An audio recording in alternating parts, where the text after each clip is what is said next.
అందుకే స్వామివారు మనని రక్షించడానికి సిద్ధంగా ఉండి వెంకటేశ్వర అవతారంలో మాత్రమే నిలబడి ఉంటాడు స్వామి. 24 గంటలు, వారానికి 7 రోజులు, సంవత్సరానికి 365 రోజులు నిలబడి శంఖచక్రాలు ధరించి ఉంటాడు. ఇంత వైభవం ఉన్నవాడు ఎప్పుడు నుంచోవడం ఏమిటి?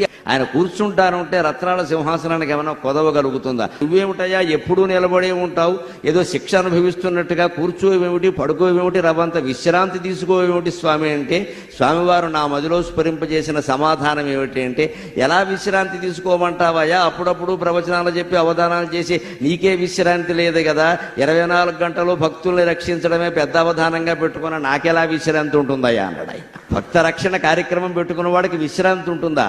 అందుకని ఆయన ఏం చేస్తారంటే, రత్నపీఠాలు వందలుగా ఉన్నప్పటికీ ఏ వేళన్ గజముల్ కుచేలురు ధ్రువుల్ కృష్ణల్ నిన్ను పిలుతురో రావాయంచ.